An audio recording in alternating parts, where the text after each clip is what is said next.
Hello and welcome along to this week's Super 6 podcast. It's a pleasure to have you join us, myself, Laura Woods, and this man, Bayo Akinfenwa. Hello, Bayo. Yo, what's going on, LW? You good? All right, I'm good, thank you. How are you? Yeah, no, not too bad. Be fair, we had to shut down the training ground for a week or 5 days. What's been happening? Yeah, so this a little COVID outbreak. So the games got called off. QPR, Sheffield Wednesday. I think Sheffield Wednesday already called off the game, and I can't remember who was having on Saturday. So we go back in tomorrow or Friday. So yeah, mine's just been at home, just hitting the watt bike like crazy. Has your fitness got better?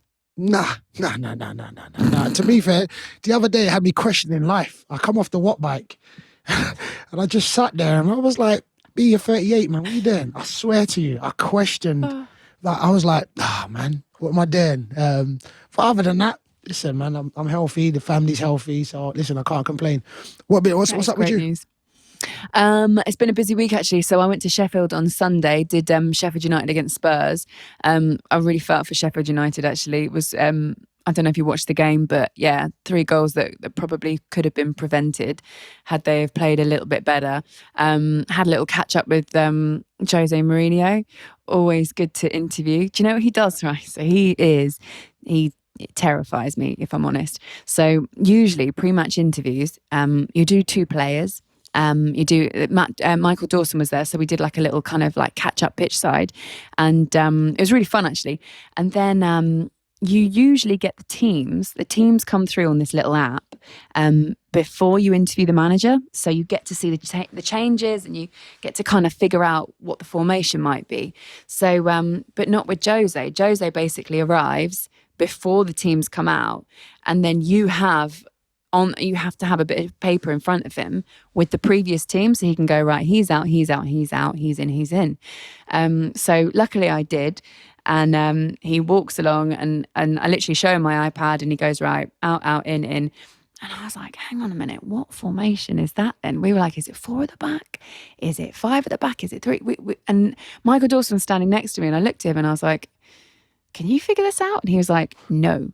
And then you have to do the interview immediately. And honestly, he terrifies me, but it was a good interview, luckily. And I did say to him, I was like, we can't figure it out. What are you doing here? And he went, I'll let Michael Dawson figure it out for you in the interview. But it was good, actually. It was a good little chat pre-match. The game was entertaining, obviously. And Don Belle's goal, did you see it? It was just I saw it. I was doing research that game. I watched the game. I was doing research. Were you? So what did you think of it? I thought me personally, no, hold on, wait, whoa. I was going to go against the player and I shouldn't. I thought, yeah, he meant it. It was a good goal. Of course. It was a good goal. Do you think because I know what you're saying, but I thought he meant it. But you've been a player in that position. Is there a little bit of doubt in your head? Yeah, look, for me, sometimes I'll look at it and be like, well, maybe because I don't have the ability he has, sort of thing. So maybe I'm just thinking, they're trying to put it in an area. But no, look, he meant it. To be fair to it, I was playing. I was going back on my WhatsApp group. Did he mean it? Some people said yes, some people said no. But it was a great finish. But I was doing my research. Did you tell Jose that he was seeing me next Monday? No, you didn't tell him, did you? I didn't. No, you didn't know. Nah. If I'd have known, I'd have led with that question, of course. I know you would have known. We got Tottenham in the FA Cup. What would you? What day is that? Monday. Next Monday. Monday coming up. Monday. So are you going to be genuinely when the training ground closes for a week? Everyone has to go home, and some of your players might have COVID, some others might not, but you're all together, so you've got to isolate and everything. So generally, are you feeling like you're going to be rested ahead of it, or are you going to be feeling like you're behind? Me or the team? Just the team in general. Look, it's not the perfect prep at all. It's not the perfect prep. You don't want to stop training. And that's what we've had to do. Listen, training on the pitch, it doesn't matter what you do on the bike. There's nothing that replaces going out there to train. But listen, it's part of past. That for us now is, unfortunately, become the new normal. So But at the same time, look, it could be my last FA Cup game. So, and I will say that sort of mindset to the team. Like, look, boys, we play it like it's our last game. Like, it's Tottenham at home. Like, let's take it to them. So, I mean, look, we're looking forward to it. And that's what the FA Cup does. It puts up situations like this. I mean, we played Tottenham, I think, 3 years ago, and it still sits on my chest now because on the 88th minute, we was 3-2 up and then lost the game 4-3. So, for me, and that was the FA Cup, same round. But for us, we're looking forward to it. It's Tottenham. I think, they've moved on. They've got Mourinho. Their team's got better. We've moved on. I think we was League Two and we played them. We're in the champ now. So for us, it's just a game that we're looking forward to. Excellent. I'm looking forward to it as well. Now you've told me what day it is. Yeah, I know. That shows. I know. The worst thing that shows that, you know what I'm saying, you're up to date on what man do. It's cool, LW. I just don't plan. I don't plan more than a week ahead. You know what I'm like? I literally just I get to the end of the week. I don't have a game on Sunday, so I've got like a few days off. So I'm like, brilliant. I'm just going to switch off. When I say switch off, I'll probably watch all the other games. Yeah, I know. Anyway, I know. I'm looking forward to it. Hey, guess what? We have a very good guest today, don't we? Who we got? Tell the people them because I'm excited about it. We say this all the time, but I am excited again about who we got. Tell them who we got, people. I mean, we've got Wolves and England centre back Conor Coady. Jeez. I love this guy, I love his interviews. I love how infectious he is. I remember I played against him a long while ago, I think, when he was at Sheffield United. I played against him. But yeah, man, I got so much time for Conor. This should be a good one. I do as well. He endears himself to people, doesn't he, in his interviews and stuff like that. So I'm quite looking forward to this one. So without further ado, let's get into it, Mr. Conor Coady. Okay, so this week, myself and Bayo are pretty excited about this one. We have been talking about it over WhatsApp. I've been telling everybody about this because this latest guest is a very good talker, very popular in England at the moment especially. Please give a warm welcome to Mr. Conor Coady. Hello, Conor. Hello there, you okay? Very well, thank you. How are you? Good, I'm great, thanks. I'm great. I'm good. Thank you. Yo, what's going on, Conor? You good? All right, mate. You all right? How's things? Yeah, man. Can't complain. And yourself? Yeah, sounds a pound, mate. Sounds a pound. Everything's good. We're all going to have to sort of live life through this Zoom at the moment because Bayo's his internet, incredibly, Conor, doesn't really work. It's because his kids apparently are all on it at the same time. He's tried to kick them out the house, can't do that at the moment. So he's probably going to be floating in and out of this production a little bit. So we'll try and kind of keep the ship sort of steady and guide you through it, basically. So Bayo, hopefully you're still there. But anyway, we'll crack on. First of all, I'm here. How is life at the moment? Because you've had like the last couple of years, especially Wolves at the moment and playing under Nuno and that sort of stuff and your England career, it does feel like you are going from strength to strength. So how is life? It's good. Life's good. Life's been tough the last few weeks, if I'm being honest with you, obviously with the results and with the way things have gone for the club and for the team in the last few weeks. It's been tough, been really tough. But I think if you put it into context and look at the last few years and how the club's risen and how the club's done things, and then obviously you look at myself and obviously getting to the England team was, I can't even explain to you how good that was. It was incredible. It was a moment that'll live with me forever. So honestly, if you put it into context and look at the last few years, it's been incredible. But where I actually am now and the feeling I've got now in terms of the last few weeks has been tough. It has. But yeah, if you look at it on a whole, it's been really good. See, for me, I love your story. Like, you are literally, when I watch you play, and it's funny because we played against each other back in the day, and he manhandled me. I don't even like he dealt with me. I don't like intelligent centre halves. Like, he was, I don't like it. I never, believe me, I never. He did. Stop that, man. I tried every time I was looking around, like, where is he? So I could feel him and pin him and roll him. He just was, anyway. But you know what I get? Like, your interviews, the way you play, you are that inspiration in the sense where, look, you can make it to the very top and be yourself. Like that interview you gave after you scored, I felt that feeling as somebody that's done something and you just can't hold it in. And it's that you, that's just you, been you. You know what I'm saying? Yeah. Do you know what, mate? Do you know what? It's something where I class myself, I'm a fan more often than not. And I've said it quite a few times in interviews where people always speak to me about, I'm always the first for celebrations when one of our lads score for Wolves.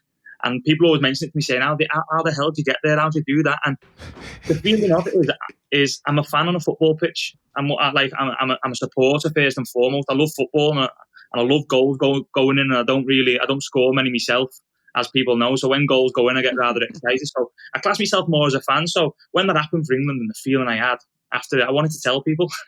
It might sound silly, but I wanted to tell people, and I couldn't stop talking. And loads of people kept on saying to me about what an amazing night, and it was. That's how I can class it. It was an incredible night, and as I mentioned before, it's something that lived with me forever. But the feeling to actually go and do that, mate, was absolutely incredible, and it means a lot. You're saying things like that, it really does. But it's nothing. That's something that I'm trying to do. It's just something that I am. And like I said, first and foremost, I'm a football fan before a player, and that's what I love doing, just playing football. So that's great, yeah. I think that's what comes through actually is being a football fan, and in these interviews being just really honest and letting your guard down and just saying how you really feel, because people at home and people watching you can sort of feel like they can relate to it. Yeah, I think it's something where you look at it, and I've just played the game. I'm lucky enough. I'm a lucky person in the world where I get to play football every single day of my life, and there's millions upon millions of people who want to do that. So I get the opportunity to do it, and then I get put straight in front of a camera and I'll speak about the game. It's great because I want to let people know about the game that I just played in, because I'm lucky enough to play in it. So it's great, and like I said, I'm in a real privileged position that I get to do that.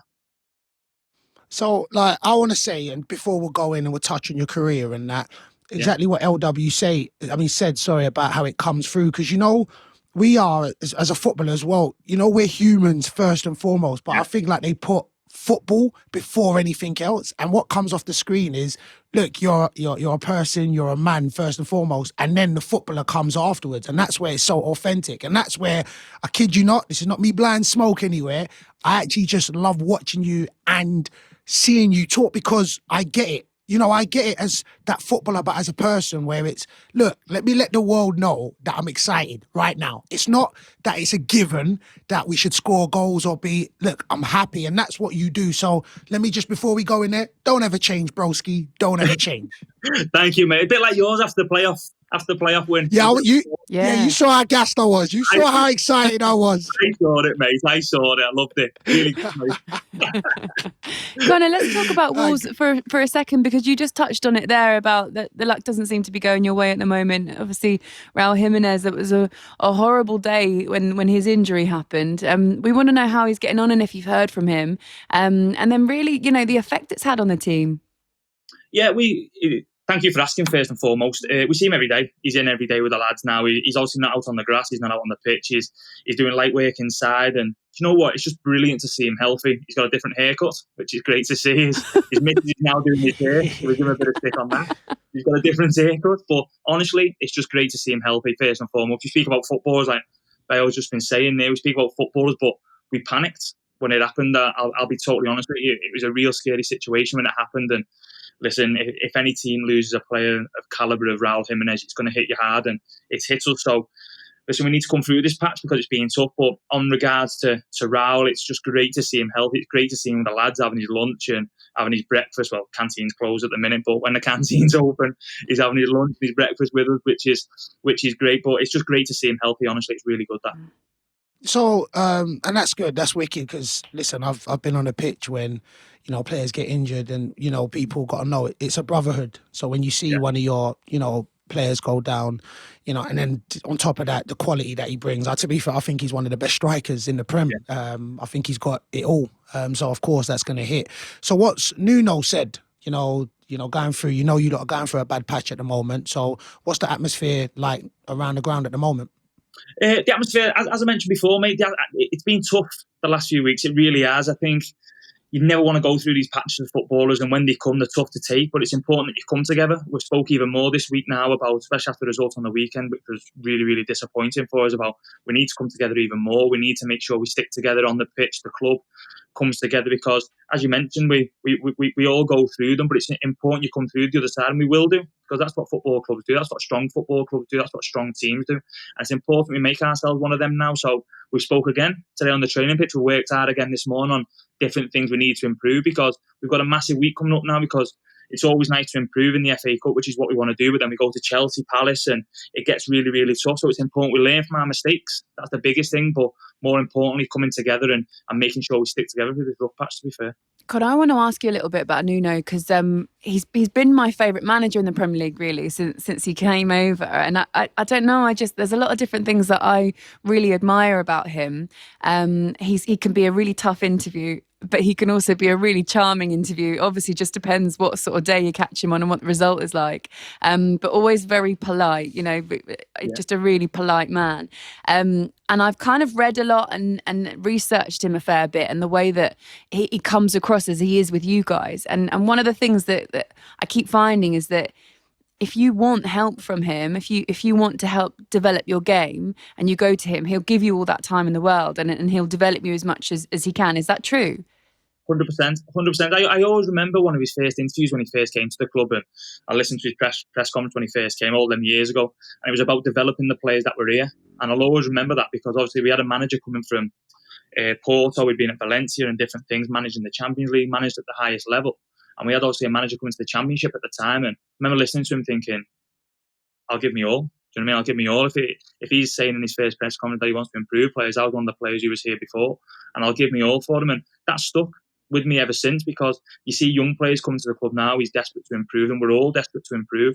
But the manager, you can see, works with them on a daily basis. It was the same with all the players who've come. We mentioned Raul, Adama, all these players who come to the club. The manager really wants to improve them and make them better. And I think that's the biggest thing. And he's a real thinker. You see him thinking through things on the training pitch about how to make us better and trying to paint pictures for us in terms of how we want to go forward. And honestly, I think what he's done for this football club has been absolutely incredible, the way he's changed the direction, him and his staff. And like I said, what he's done has been absolutely amazing. And long may that continue. But as I mentioned before, it's just about coming through sticky patches that we're going through at the minute and listening to him.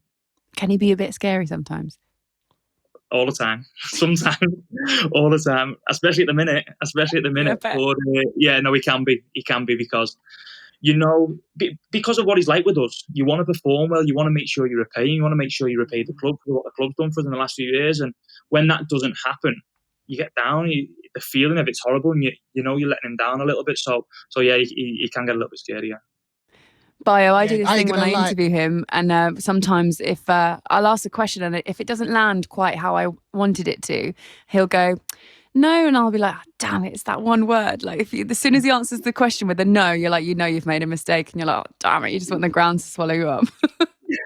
The crazy thing is, because you can tell like how infectious he is, because LW loves him. Conor, let me tell you something. How she goes on about Nuno is a mad thing. She's like, yo, Nuno this, Nuno. I'm thinking, raw, yeah? It's like that. It's not like every day I turn up and I'm like... She really checks him. He checks for him hard, Conor. Checks for him hard. Conor, can I just tell you this really quick story? I listen to it on TalkSport in the morning as well. So I hear it now and again as well.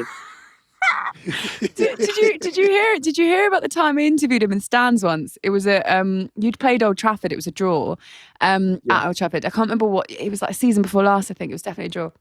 And he came up to do a live interview, and my producer had gone off to do something, so I was on my own.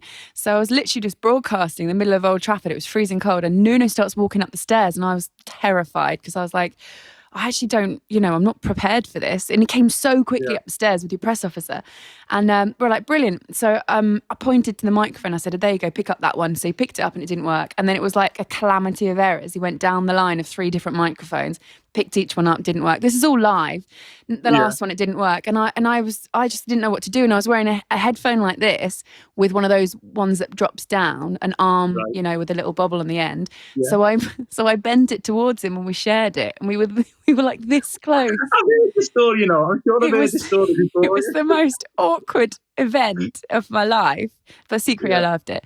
And like, full credit to him, he did the whole interview completely professionally. If you'd have listened, you wouldn't have known, apart from the fact that I was like, I'm dying here. And then we finished the interview and my producer came up and I was like, where were you? And he went, all you got to do is flip that switch and then they all would have worked. I was like, this is so awkward.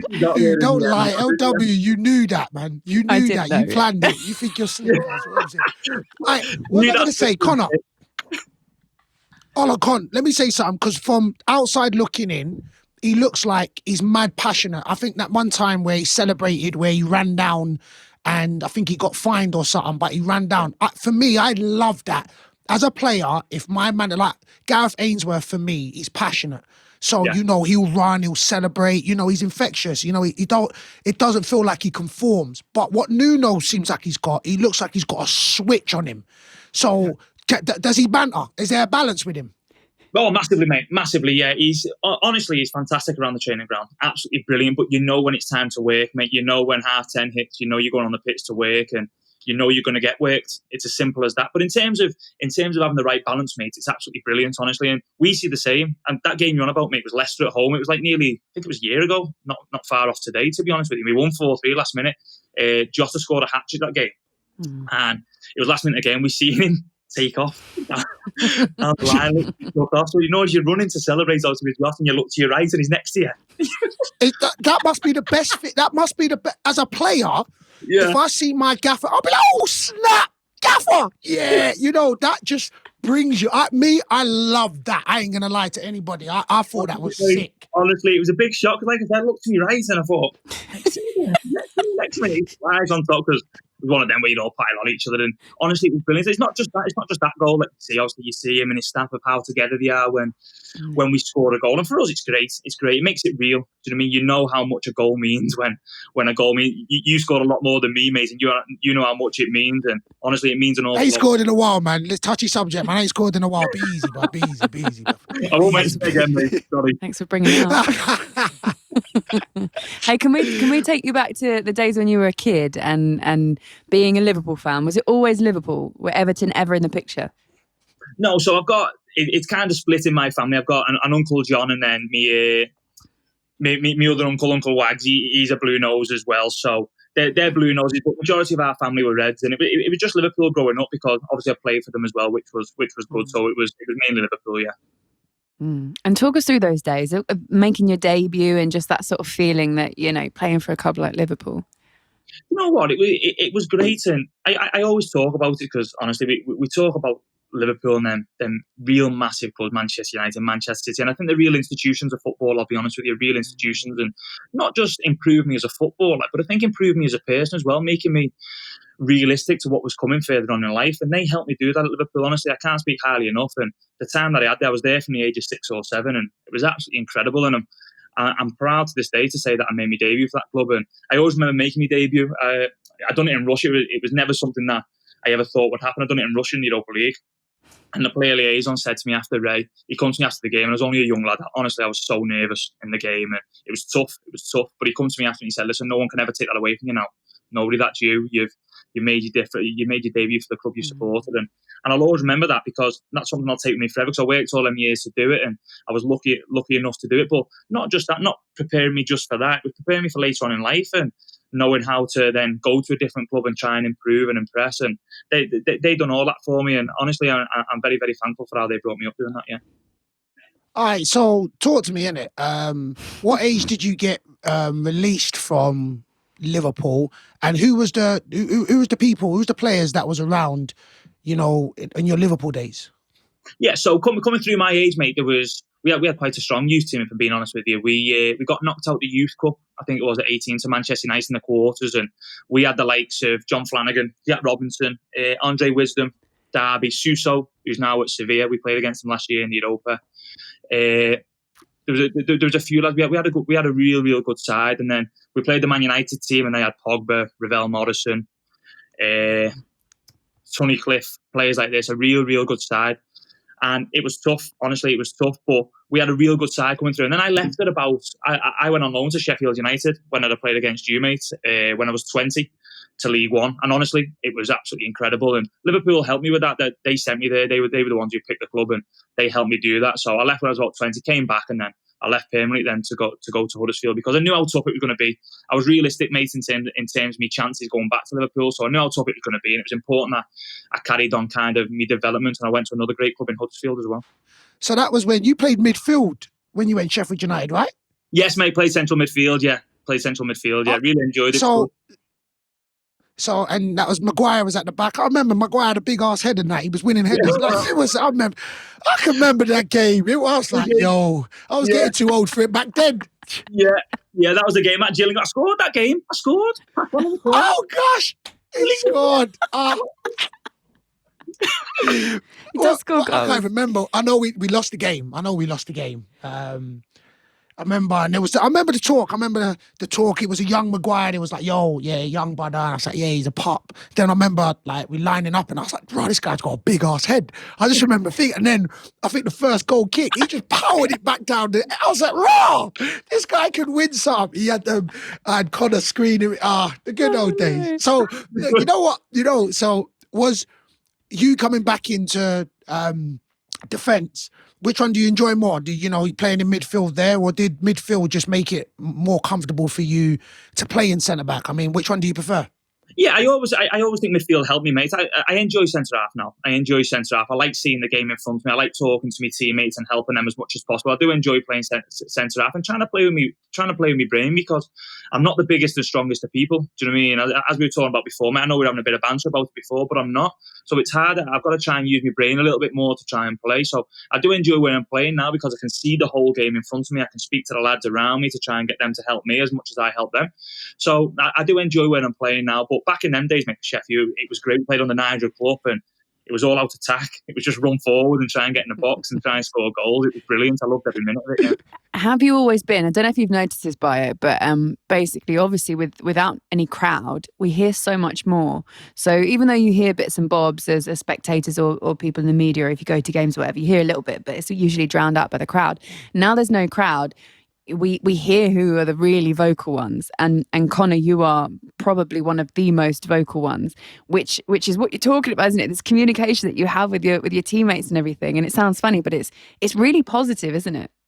Yeah, I think it's massively important. I always got brought up. My dad was always big on it, to be honest with you, and he was always big on it's the easiest thing you can do in football to help your teammates. And I think if you can help people, it'll stand not just you in good stead, but your team, because listen, you don't play football for yourself. You play as part of a team. I play as part of a fantastic football club of where I'm at with Wolves, and I'm part of a fantastic team as well. So you don't play it for yourself. You play to help your teammates around you. And my dad's always been big on me doing that. So as I've got older, it's always just got a little bit more. As I've got a little bit more experience, then I think I do the lads head in, if I'm being honest with you, half the time, because I can see them turning around and just like, shut up, coach, leave me alone.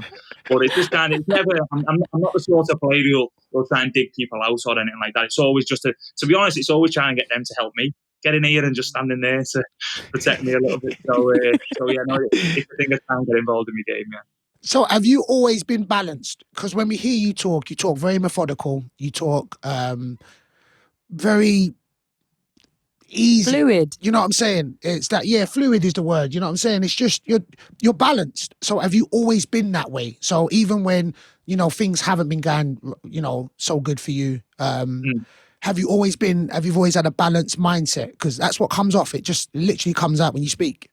Yeah, I think you've got to, mate. I think it's tough in football, isn't it? Because one week you'll win and you'll think you're the best team in the world and you'll be on top of the world. This is what football does. I speak to Matt Doherty quite a lot at Tottenham. He's a good friend of mine, and obviously he left last summer. And me and him speak about it all the time. Honestly, football can be the hardest game in the world because it can just mess with you mentally, can't it? You can go from being one week you'll have a world, you have a game and you'll win, and we go home to your missus and you'll have a takeaway and it'll be fantastic and you'll play with the kids and everything's great the next morning. And then next week you'll get beaten, it'll be doom and gloom and everything's the worst in the world. And I think that's one of the hardest things about being a footballer, try and keep your head, like you said, level all the way along, because it's tough. And in terms of me talking as well, mate, I really enjoy talking about football. It might sound a bit soft or a bit sad, but I really enjoy talking about football. That's just how I am. So if people want to chat about football, they can, because they can come to me and I'll just chat to them about it. So Brilliant. That might be why I don't stop going on about it, really. Let's do it a little bit more then, shall we? because ultimately, again, this is what we all loved so much about you. You're getting your call up and you're getting your time with England as well.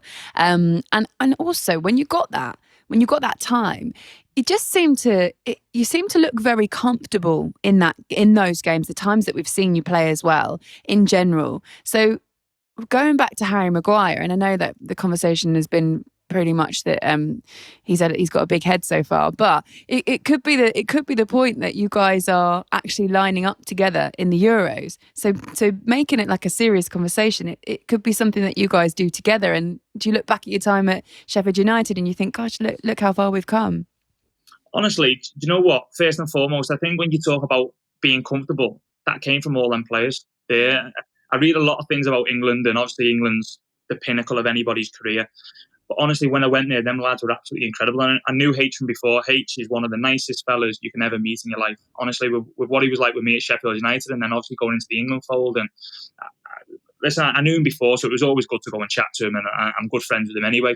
And I speak to him outside of football as well. But just to go there and how comfortable them players made it for me, that was what made it easier for me going in there, because they were absolutely fantastic. So I can't speak highly enough of the players, the staff, and how they treated me when I first went in. And honestly, it was everything I dreamt of and more, because I went there and just the feeling of being there, chatting to the gaffer as soon as you go in when you first meet him. You just have a chat about football and he asks how you are. And honestly, it was a bit surreal. It was something where you go and you go, wow, actually, this is actually, and you walk up in the conversation, you go, was just ridiculous. That was absolutely ridiculous. And honestly, that's the feeling you get. So in terms of feeling comfortable, they made that as comfortable as possible for me, because they were brilliant with me, every single player there, even sitting down for lunch, coming having a chat. And honestly, I can't speak highly enough of everybody there. Yeah. All right, so we spoke to Declan about when he went to England, and he was talking about, the standard. He said he was nervous. So before they made you feel comfortable, first, was you going in there and was you nervous? Was you like, ooh, Ross, H. Kane and Sterling and, them man there, you know what I'm saying? Honestly, mate, when you mentioned Deck there, so as you mentioned Deck, so we've done the first session. So I don't know if you remember, so when the first international camp was when we'd just come back off another little pre-season that we had. And we went straight back into an international break, didn't we? We went straight back into the season. So that was my first call-up. So I ended up going. So when you first go, you expect to be eased in a little bit. Like you're just being off for 2 weeks. You've had a couple of weeks off. Yeah. This first session might be a bit light. Oh, my. I can't tell you how sharp that first session was. Honestly. Honest to God, mate. So you're just being off for 2 weeks, and I'm thinking, I've not kicked a ball for 2 weeks. I've been away. I've had a little break with the kids and the missus, and now I'm going to England. I need to make sure I'm right. But surely the first session will be all right. The progression in the first session, I can't tell you the standard, what it done. And I come off and Deck said to me, it was actually Deck who said it, what about the standard there? And I was like, it was just ridiculous. Honestly, 1 touch, 2 touch, everything was so fast. It was incredible. Tell us about who were the big performers, when you go into those sessions, because Deck was saying that as well. He was like looking at people and going, oh my God, like he's played against him and stuff like that. But in those kind of training sessions, he felt like the whole standard was so raised because of all these great players in one place. Yeah, it does. And I think you've got to raise your standards, otherwise it might sound a bit harsh or a bit telling the truth, but you get found out. You have to raise your standards, otherwise players are looking at it as if like you need to deal with that pass that I've just given you. You need to make sure you deal with it. You're going there with players from Manchester City, Liverpool, these sort of teams, Manchester United, these sort of teams. So you have to deal with what they're used to. So you go there, so you have to raise your game. But honestly, I can't speak highly enough of everybody there. Even the likes of young Jadon Sancho when he's there, and honestly, the skills and the 1-2 touch and the way you can move the ball. Phil Foden, we speak about. Obviously, we see him doing things now for Manchester City. We've done a session, and it was like a 3-on-3 session. I was against him. Honestly, I couldn't get near him. Honestly, I could not get near him. He was absolutely fantastic, and the level there is absolutely incredible. Really is. I see, that's mad. Like, because I'm hearing you talk, innit? And as a footballer, there's levels. It's just like when you're at League One and then you go to the Champ, you're like, raw, training. And then you go Champ to the Prem and you're like, raw. Like, everything's just fast. And then you go from the Prem to England and it's the best of the best. So I'm hearing you talk and I'm hearing it. And I'm looking at them thinking of the times where I've just stepped up in the levels and I'm thinking, rah, these men are good. Yeah. And to that where you're like, oh, rah, I didn't deal with that pass. And it's that nerves. And then, of course, after this first session, you kind of like, all right, I acclimatise myself. Oh, I didn't mess that up. Or, you know what I'm saying? So it's a beautiful thing because I can understand what you're going through. You know what I'm saying? Yeah. So what was a bigger, I'd say, moment, because they're both like epic. Your England debut or your debut for England? When you rank that, which one to you was a better feeling? Mate, the England debut was next level. Honestly, it was absolute next level. To go and represent my country. The first game was in Denmark, and like I said, we're just coming. I think at the time England were getting a little bit of stick as well, but people didn't realise that the players there had just had a mammoth season in terms of the lockdown coming in, and we'd had the restart, and then the lads had 2, 3, 4, 5 weeks break, whatever it would be, and then went straight into an international camp. So the first game for me was Denmark away. And honestly, the feeling of walking out, you had the jacket on, you had the kit on, and then you line up and sing the national anthem. Honestly, I can't explain to you now the feeling of it, because it was that surreal, it was that incredible, and it's something that'll stick with me for the rest of my life. And I remember the night before, I didn't sleep a wink. I remember waking up the next morning, you know, when like the manager says to you, "Did you have good sleep?" Yeah, it was a great sleep. Didn't sleep a wink. Yeah, I'm great sleep. Yeah, I was on the phone all night. I was messaging my missus, the whole lot. I just couldn't wait for it, honestly. And like I said, mate, yeah, the feeling of doing that was absolutely remarkable. Can I ask a question about, you know, how we see pundits these days talk about how football's changed and they're all too pally with each other and they're all friends, and does it really matter if you have friends in other teams and, you know, you're really good friends when you go away with England? Because the golden generation were criticised for not being friends and for having these cliques. So does it really matter in modern day football whether you do shake each other's hands, obviously separate to COVID? Yeah, I don't think. I think as long as you're doing the business on the pitch for your own club and you're working and you're fighting for your own club, I don't think it makes that much of a difference. I think it stands in good stead for obviously going away with the national team, because, as I mentioned before about going away with England, the way and the camaraderie and the spirit and everything when I went there was absolutely incredible between the lads, and that's what I mean. That's what helped me settle in. But I think in terms of when you go back to your club, you know you're there to fight for your badge, you're there to fight for your club, you're there to fight for the team you play for and the lads around you. And I think that's important. I think when you come off, you go into the changes, you go into the tunnel, and you have a chat with, obviously, we've all got friends from different clubs, and I think that's quite obvious. And it's hard to then finish a game and then not speak to them. Do you know what I mean? Even if you've been beaten, you might speak to them, you might have a bit of a cob on, but you still speak to them. So I think it's something where, as long as you're fighting for the bad when you go out, I think that's the most important thing. And we all want to win for our respective clubs, definitely. See, I'm with you on that. I think that game time's game time. Like, don't get it twisted. I mean, if I came up against Coady in the FA Cup, like, he's my guy, but wait, the first tackle, I'm gonna go and win. I want to go and win. I think winners are winners. I don't think there's anything, and I think the old pundits are, I'm gonna say it's a catch-22, because like you said, LW, they'll always find a way to say something's not right. So if you're, you know, too standoffish, they'll be like, see, you need to come together. There needs to be a bit of togetherness. And then if you're too together, see, it's not, you're not too pally. That's the reason why there wasn't that aggression on the pitch. And I'm like, look, for me, footballers want to win. I don't care. And I want to win over my friend because we're going to be chatting. So I don't want him to have a one-up on me. So for me, I'm with Conor there, in a sense where, listen, it's cool if we're brethren. It's cool because at the end of the day, it's a game, 90 minutes or 90 plus minutes. We're, I wouldn't say enemies, but we're going head to head. And then afterwards, if I want to hug him, after COVID, of course, I want to hug him. So I'm with it's win games. You know, game time's game time. I just think that pundits sometimes just want to have stuff to say. Yeah, I've never seen, and also, mate, I've never seen, because obviously you've got friends within football. I've never seen a game where players have not been aggressive because they've been friends. Do you know what I mean? I think it's easy to say when you see someone after a game giving each other a high five or giving a quick, how are you? All right, yeah, sound great to see you.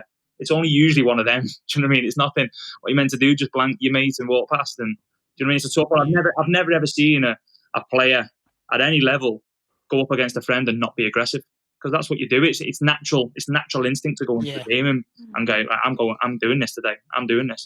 I'm going to do it. So yeah, I think that's how it is. Yeah. I'm going to embarrass you a little bit.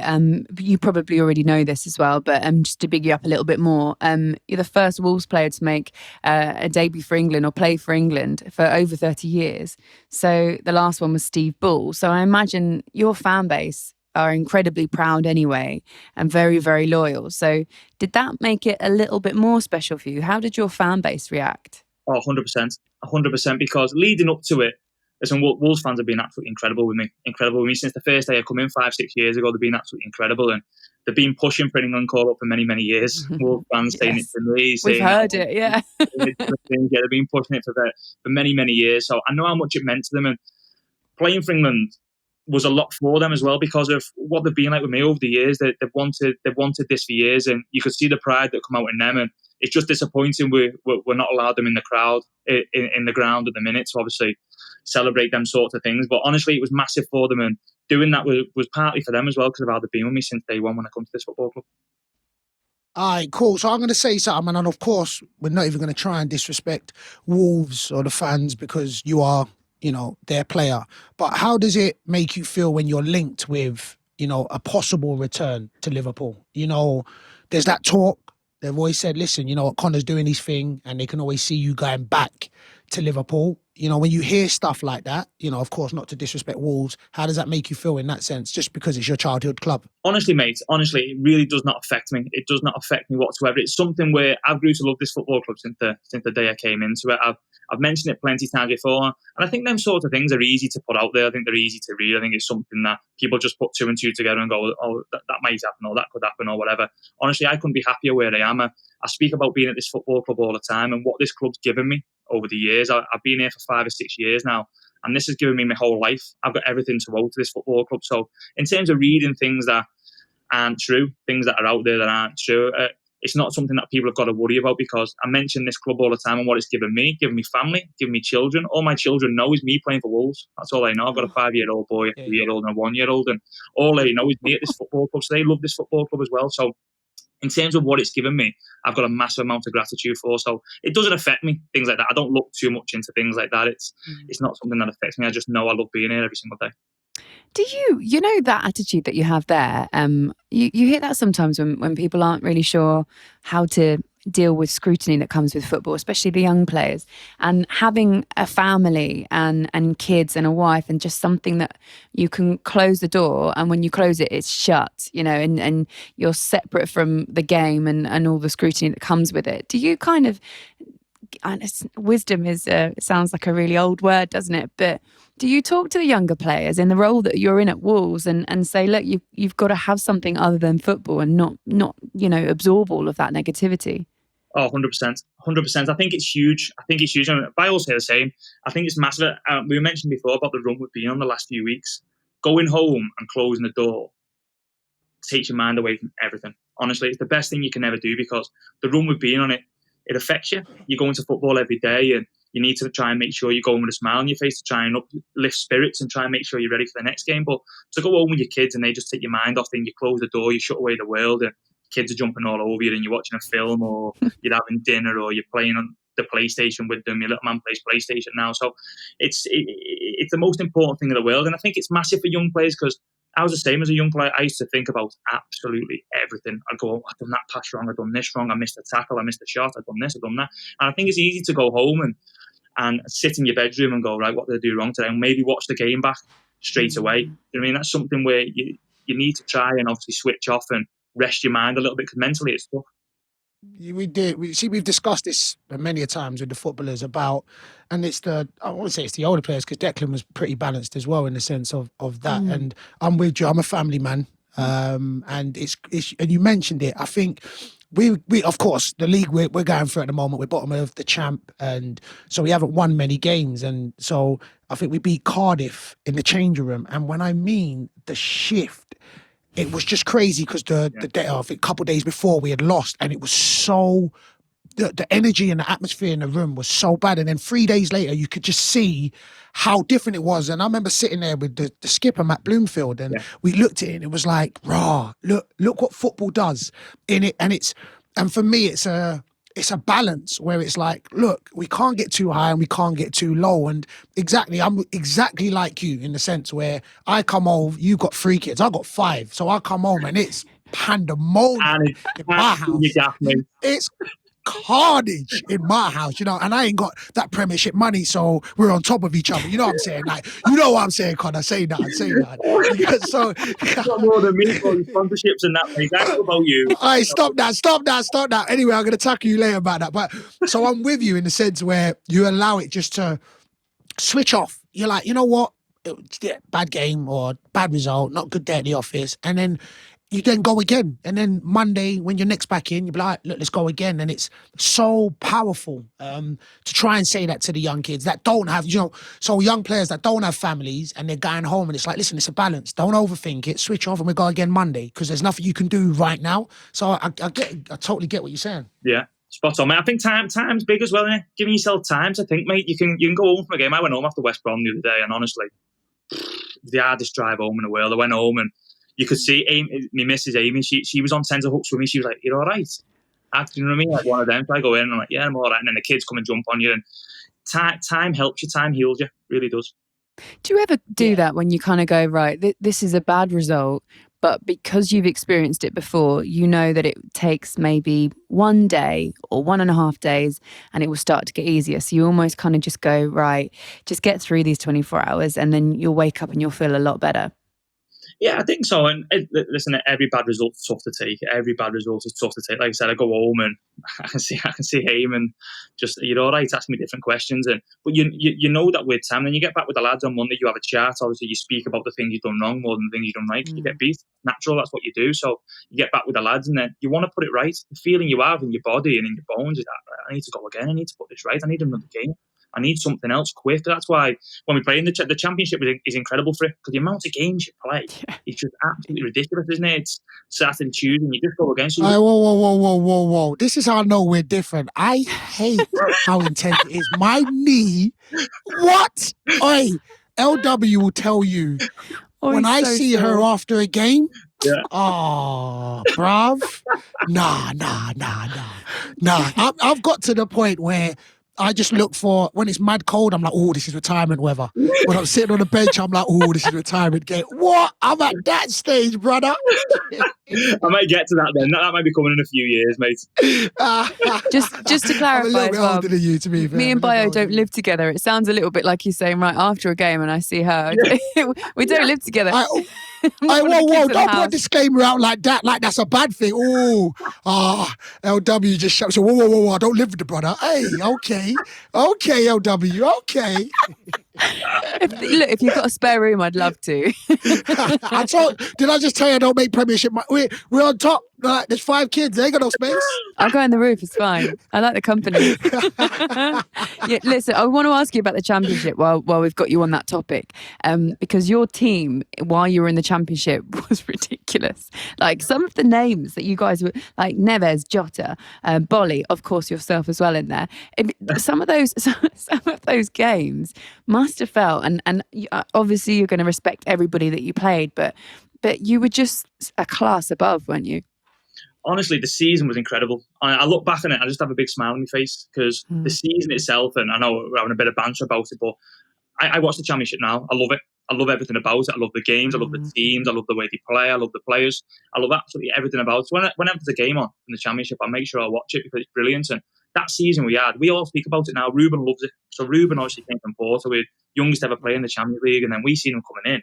I was like, this is the real. So you know when you're reading it on your phone, you're seeing Sky Sports, and Ruben Neves signs towards and going, I want to see him. But he looks $1 million. I bet he smells lovely. You know, one of them. So, did he? That's what we're all talking about as players, about he smells $1 million. So honestly, he comes in and you see players like him, Diogo, you mentioned Bolly, people like this, and obviously the manager had us playing a certain way, and we went into that season. We never changed the way we play, and I can't say the memories I've got from it is incredible to go through the whole season, and the feeling we had going into games was like we were unbreakable. That was the feeling we had going into games because of the momentum we built in the first half of the season. We were going into games, and we played Cardiff towards the end of the season. We won 1-0. The game was incredible. We gave 2 penalties away last minute, and John saved one, the next one at the bar. And it was an incredible game. And honestly, these memories live with us forever. And we speak about it now. Ruben mentions it all the time. Like a song will come on, and it'll be from like the party we had at the end of the year. And they'll go, remember that song from the championship? Oh, yeah, remember that? Yeah. But wow. So honestly, absolutely incredible. Really, really good. Wicked, man. The man can't take their memories away at all. It's wicked. Bayo, you must have a few like that as well, because you're getting promoted into the championship. This is what I quite like actually about football is there's a lot of football fans who support teams in the Premier League that will think that that's where success is. Do you know what I mean? You'll only find success in the Premier League and it means this much. It sometimes can mean more, can't it, Bayo? Well, look, let me tell you, and it's funny because I'll see sometimes people tweet because I don't shake my excitement. I let you know that I'm excited. So it don't matter when we got promoted from League 2 to League 1, what? That was one of the best days of my life. And the worst thing is nobody can take it away. And I say this to sometimes, ref, this is our cup final. Like it's all relative to who you are as an individual. So, where it felt for Conor at League 2 or League 1, to the Prem, to the Champ, so for me, I've never got to the Prem. So my Prem is the Championship. That's the best. That's the best I did. So the best I did, and at the best level that I could get at, that's my pinnacle. So when I get gassed about it, like best believe I'm gassed. So of course, for me, I'll always say that I'm so privileged to be able to reach the highest level I got at the age of 38, just because I've gone through all what, the hope and then I got through the fact where, oh damn, I'm probably not going to reach the champ, and to do it at 38 where I've got like my family, I've got my kids, I've scored my goals, I've played the amount of games I've played, and to then feel that, whereas I always say that it's the hardest thing to have your first, and to be fair, I'm still looking for my first championship goal, but let's not talk about that. But that was me going into this season, first championship win, first championship draw. I'm still looking for my first championship assist. Now, let's move on from this. Let's just quickly move on from where I'm at the moment. But but you know what I mean? It's Conor would tell you, like Conor had his first England debut. He had his first England, but there's not many firsts Conor will have again, you know what I'm saying? So when he'll win the Champions League, you know what I'm saying? Like, you see, I'm bigging you up there, Conor. You know what I'm saying? But, to be able to have that first at 38, that for me is the most beautiful thing, and nobody can take that away from you as a person. You know what I'm saying? So, yeah, man, it's the pinnacle. 100%, mate. What about doing it with your mates as well? Do you know, that was a big thing for me, doing it with your teammates. Do you know what I mean? When you're talking about it and you do it, like, you've got mates in your team and you're like real good mates. And you're with together, you're probably with them more than your missus and your kids. But doing it with, like, you do it, it's honestly, the feeling of it's incredible. 38, mate, God, I salute you. Absolutely fantastic, that. 38. I was going to say, that do you look at what Bayo's done and you're like, because you've obviously played in the Championship, and so like how hard it is. And I see him when we do these podcasts walk in and he's limping and he's tired, and he turns into like a little puppy dog and he just wants to sit down. So like the age of 38 coming through the way that he has, you must look at him and think, oh my God, he's honestly, just like and I thought the same when I watched the playoff final last year. I thought the same, and I seen the interview. I thought the interview was fantastic, by the way. I thought it was absolutely incredible. I watched it over and over.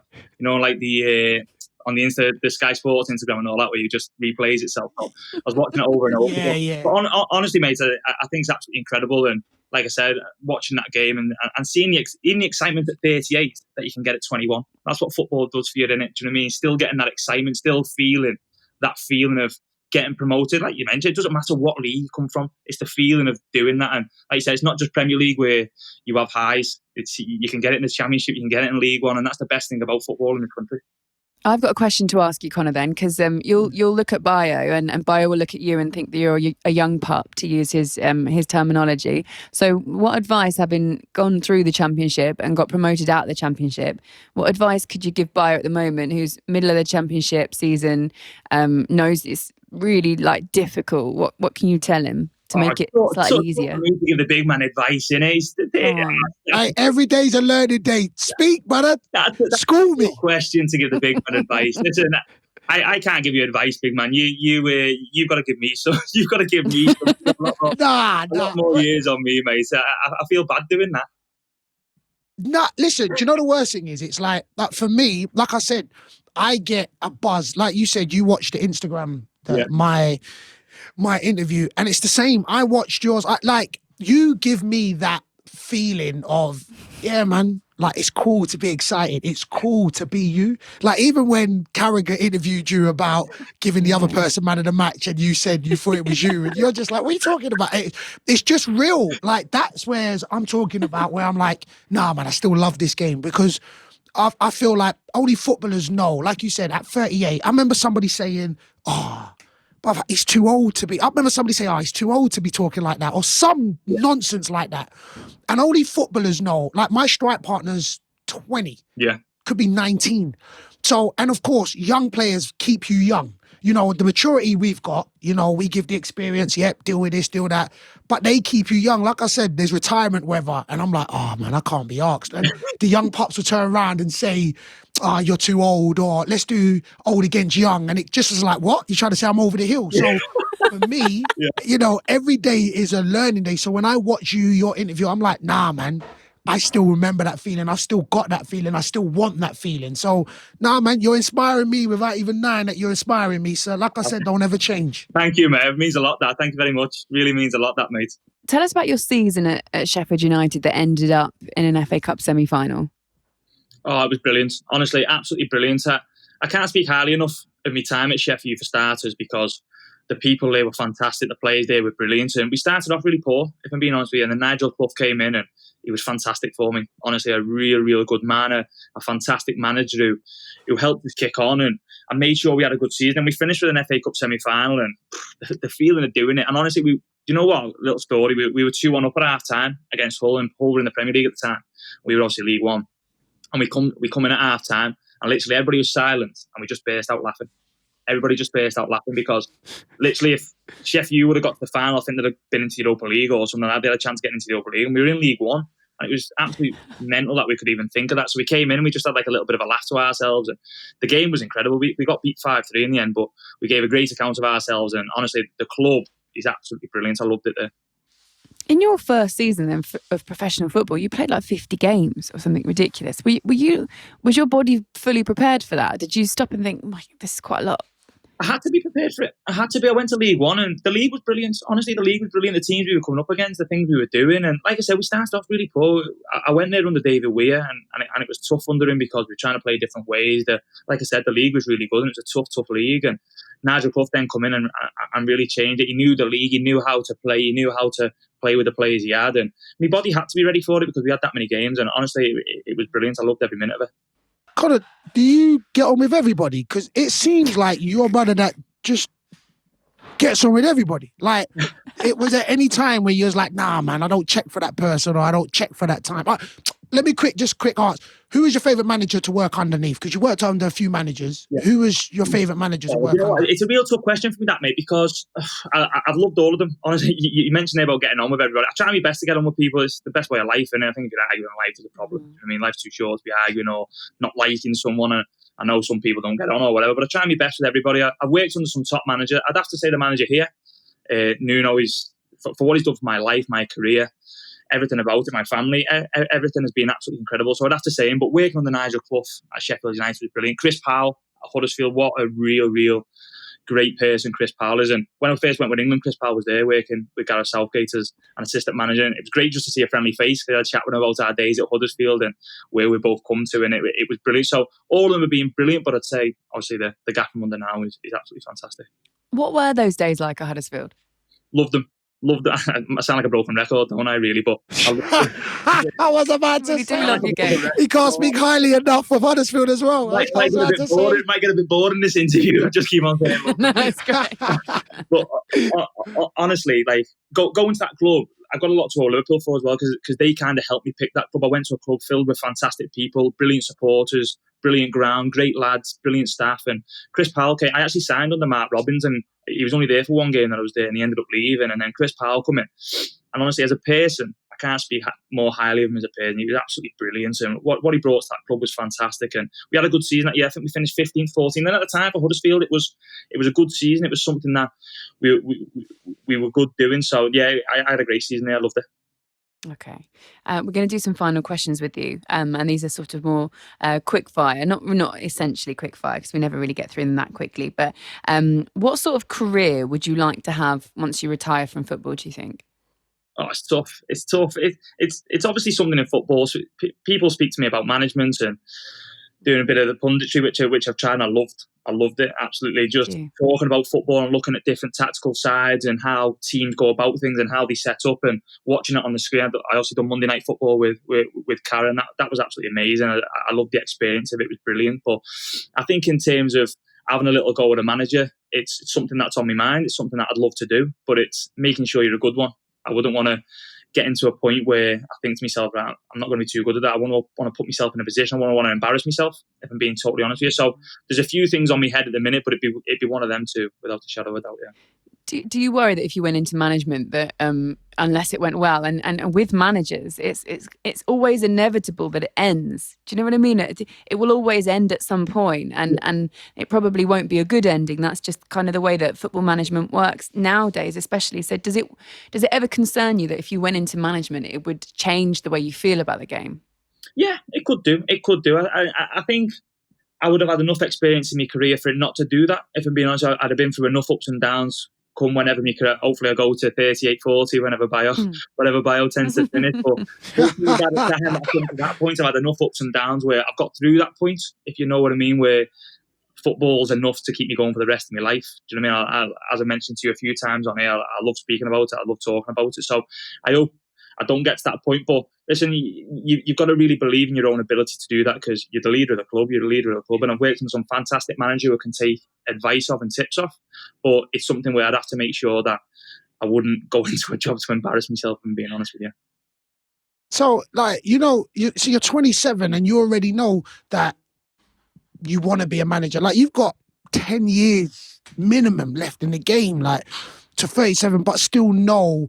Have you always been that? That's what I'm coming back to it. Like, so would they have said from your time at Liverpool that, you know what, when he finishes his career, he's probably going to be a manager? Have you always had that? Or as you've just gotten older, you've just had developed an even deeper love for the game? Do you know what, mate? No, do you know what? It's as soon as, and it might sound a bit daft, the manager came in here, because the way he spoke to me, the way we had conversations together, the way we spoke about the game, the way we spoke about his idea and his identity for the football club and the ideas he had. I remember when he first came in, we went on a pre-season to Austria, and I was sat next to him on the plane. I ended up sitting next to him on the plane. I don't know how that happened. And you know when you see the manager coming down the aisle and there's a seat next to you and you go, Please don't let me the gaffer. Yeah, I get that. Oh gosh, you got to chat. You know what I mean? And you start panicking, don't you? You start panicking, thinking, oh no, you take the right, and you're going, oh no, he's sitting there. So we ended up sitting next to each other, and he spoke to me about his identity and what he wants for the club and his ideas. And I always think back to that conversation. I think you've done exactly everything that you said to me on that plane journey, that hour and a half plane journey. You've done everything within these 3 years, and I think that's absolutely brilliant. The ideas and what he does to take on the change he makes on a touchline, how he deals with players, how he deals with the team. It's only ever since the manager came in here, if I'm being honest with you. That what you just said is interesting, because I read a lot about how when Nuno came in, he had plans with the owners to get promoted, to finish in the European positions in the Premier League. So he must have now set a new agenda and new plans. Does he share them with people? Does he make them public? Yeah, do you know what? He's never shared them, like them plans that you're talking about there. He never shared with us at the start of it. He never shared with us at the start of the journey. We never read it. We were reading things like that in the press every day about, oh, we're going to do this, and going to do that. And we were like, if we do that, we'll be all right, won't we? We'll have a good couple of sounds good. what we're reading. But he's never ever said anything like that to us. And so we don't know. We just go about our business every single day to try and improve, to try and get better. That's the biggest thing about what we do to come into this football club, because the main goal is improving this football club to take it higher and higher. So it's FA Cup fourth round this weekend, obviously, and you've reached the semi-finals twice. We've spoken about Sheffield United, your time there. What about reaching the semi-final with Wolves, playing Watford, who obviously went on to play the final against Manchester City? We all know how that ended. Talk us through that game and the events of that game. Do you know what, Laura? It's tough to talk you through. It's tough. I've never watched the game back. You know, whenever the game finished, when you see highlights on the telly, I would always flick it over. I'd turn it over. My little boy said to me after that he got beat, and don't talk to me about it. Do you know what I mean? Because honestly, that's the one game where I think back and it was a massive opportunity missed. That I look back on the game and I think about it, and we were 2-0 up, I think, with about 15, 20 minutes to go. And honestly, I don't mean to sound bad anyway, but we were cruising. We were doing that well. It was a complete performance. Honestly, it's a 65, 70 minutes. It was an absolute complete performance. We'd done everything we worked on in the week. We'd done everything we intended to do. And then I think Delafeu come on, and top player. And he changed it. He changed the game. He gave them a different dimension, and it helped them. We threw it away in the end, and it was our own doing. But I never watch it back because it's a real tough one to take that, because we were there. We had 1 foot where we wanted it. We were in an FA Cup final with this club, and that was what we wanted to do all season. We had a fantastic run. We beat Man United in the quarters, which the atmosphere at Molineux was electric. It's something that'll stay with me forever. And to get to where we did was brilliant, and we were there. And to throw it away like we did was absolutely horrible, yeah. no disrespect to Watford either, but I'm sure in that season you'd already held City to a draw, hadn't you, in the Premier League? Yeah, early on in the season, Yeah. So the idea in most people's heads was that actually if Wolves had made it to the final, they probably would have given City perhaps a better game than what happened to Watford. So it was a strange outcome, I think, for a lot of people. But like I say, no disrespect to Watford meant in that. Yeah, we had a belief about ourselves, I'll be honest with you, that season, because, like you said, we'd drawn with Man City, we drew with Man United away, we'd beat Liverpool in the FA Cup early on, we beat Man United in the FA Cup, and there was a real momentum building that season. It was incredible. I mentioned the atmosphere at Molineux in the quarters, and we won 2-1, and we played really well. The lads were brilliant on the night, and there was a belief that we could obviously get to the final to where we wanted to be, and obviously, like I said, to speak about it now is tough because we were there, and it's really hard to speak about. Like I said, I've never watched it back. It's not something I want to watch back, and I probably won't. Sorry, what did the score finish? I know you don't want to talk about. What did the score finish? 3-2. So we were 2-0 up. 3-2. We were 2-0 up. Yeah. So Matt Doherty scored, and then Raul scored, and then they got it back to 2-2. Troy Deeney scored last minute with a pen, give a penalty away last minute. He scored, and then Delafeu scored in extra time. 3-2, done and dusted. So yeah, it was a tough one, mate. It was a real tough one. Like I said, it was something that we built a real bit of momentum for ourselves. You know what I mean? And so to get to that point and chuck it away was a nightmare for us. Yeah. Wasn't there something controversial about one of those decisions? I'm sure I remember thinking, like, because I remember that game, I had it on, I was working at TalkSport, and I just remember there being something slightly controversial in the decision making in it. Can you remember what it was? Obviously you can. No, there was a penalty win in the last minute of the game. Can't remember who the referee was, and looking back on it now, I think it was a penalty. If I'm looking back on it, I think it was Leander, then Donker. I think the ball's been crossed in. I remember it. He was right in front of me. The ball's been crossed in. He's gone to clear it, and I think Deeney's come out of nowhere and kind of took it off his toe, and Leander's not seen him and gone over. And it's one of them where you don't even see it. It's not even a tackle. He's trying to clear the ball. Do you know what I mean? And he was just Troy was obviously just a little bit quicker and got there in front of him. And yeah, it was that was last second. So yeah, it's tough to take. Sorry to remind you. All right, quick, last yeah, I know. I apologise. No, the whole thing you're saying, you don't want to talk about you, and I couldn't remember it. So, but last question for me: who's the best player you've played with, and who's the best player you played against? Played with? So there'll be a couple. There'll be a couple. I played with for England. There's obviously a whole load in that England team who I could mention. Yeah. I think it's easy to mention the likes of Kane's, your Sterlings, your Hendersons. They're all world class players, incredible players. Sancho, world class players. You know, I'm going to go with for England is Phil Foden. I think he's absolutely fantastic. I think he's going to be immense. Okay. I think he's going to be incredible, and I'm only saying him because he's so young, and I think he's got everything ahead of him. That's the only reason. I think it's easy to obviously say the people who we know is world class. Do you know where I'm coming from there? So we know the world class players. Yeah. So I think Phil Foden is going to be absolutely incredible. I think for Wolves, I've always said it all along.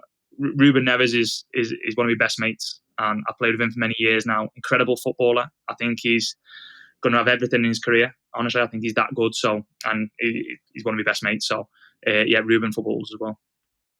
You can't not say your best mate, can you? Yeah, exactly. So. Conor, thank you. Been an absolute pleasure. It was exactly how we thought it would be. Thank you so much for spending so much time talking to us. Good luck as well. Fingers crossed Wolves get back on track. Thank you for having me. Cheers. Thank you. Bye, there you go. Conor Coady being exactly like the Conor Coady that we see in post-match interviews. He's great, isn't he? Oh, man, I told you, man. He's infectious. Like, he's proper that guy. I've got so much time for him, man. He's honest and humble. So, he's good peoples. Excellent. Okay, we are now going to look through the Super 6 fixtures for round 29. So download the Super 6 app, create an account and play for free by predicting the scores of 6 chosen matches, and you could be in with a chance of winning £250,000 this week. Before we do get to the fixtures, though, we've actually had a jackpot winner, Bayo. What? What? So someone's done it, yeah. So huge congratulations to Catherine from Sunderland, our first Super 6 winner of the season. So the goal that won her the money, it was Bristol City's second goal, came in the 77th minute. So she was just sat on £250,000 with 13 minutes plus injury time still to be played. So basically she was just sitting there hoping that nothing changes. How mad is that? She won how much? $250,000? $250,000, yeah. Oh, jeez. What's her name? Catherine. Catherine, she lives in Sunderland. All right, Catherine in Sunderland, listen, we willed you. Me and LW willed you to win that money. So if you want to buy us something, we will not say no. I'm just saying. All right, congratulations. Oh, $250,000. Just visualize you've got 13 minutes to wait, and you're just hoping it's not even in your control. You're just sitting there hoping, then begging that nothing changes, no more goals go in. What are you doing for those 13 minutes? Do you know what? I'm trying to think, do I switch it off and switch it back on? Because I've done that sometimes when I'm watching like a Liverpool game. I'm like, oh, it's too much. Let me switch it off for 10 minutes and come back on. Or do I just sit there and then just like kick every blade of grass? Or I don't know. It's hard. Oh, of course. I bet you get on want your to be what in that bike. situation.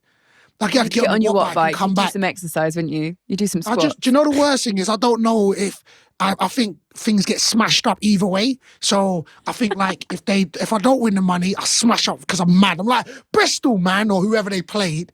And then if I do win, I'm like, I got $250,000. I smash things up anyway. I just think things get smashed up. All right, listen, congratulations, Catherine from Sunderland. Incredible. I hope you spend your money wisely. £250,000 is a lot of money. I'd say that's life-changing money, to be honest.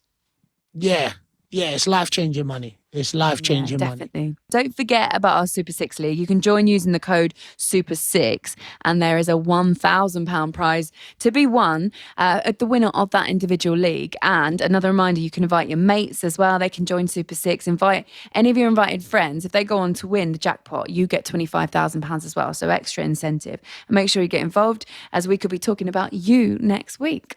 Yes, cash money, people. Get involved. Yeah.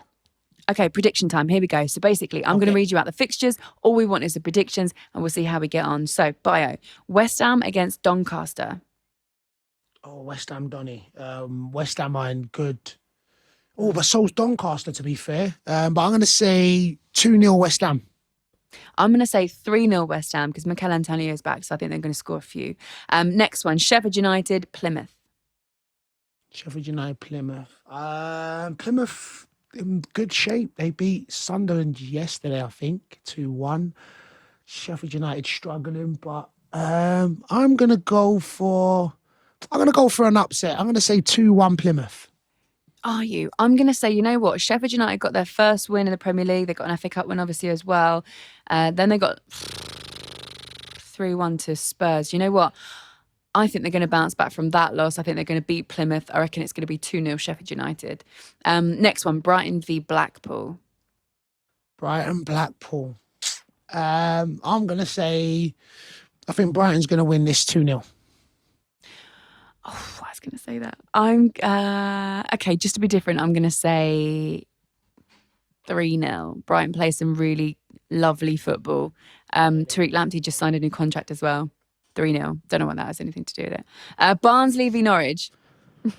All championship affair at Barnsley. You know what? I'm going to say Barnsley's going to win that 2-1. Are you? I'm going to go against you. I'm going to say Norwich is going to win that 2-0. Okay, Swansea v Nottingham Forest. Lau Taylor is at Nottingham Forest. They won 3-1 recently, but once a Jack, always a Jack, they say. So I'm going to go with Swansea, and I will say 3-1 Swansea. I'm going 2-1 Forest on that one. Sorry, Swansea. Okay. And last one, Bournemouth v Crawley. Crawley. Well, Bournemouth just got beat the other day.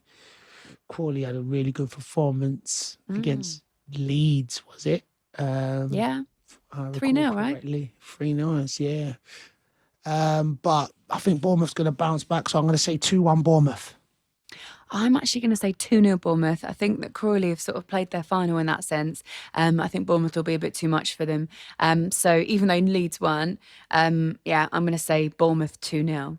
Okay, there you go. That is it for this week. Thank you so much for listening. Really enjoyed that one. Big thanks as well to Conor Coady for joining us. And remember, if you want to get involved on Twitter, you can follow us at Super6 and use the hashtag Super6Podcast. Don't forget to like and subscribe as well and make it download automatically each week. Bayo, it's been a pleasure. Always a pleasure, LW. You get me? All right, people. Till next week. Peace and love.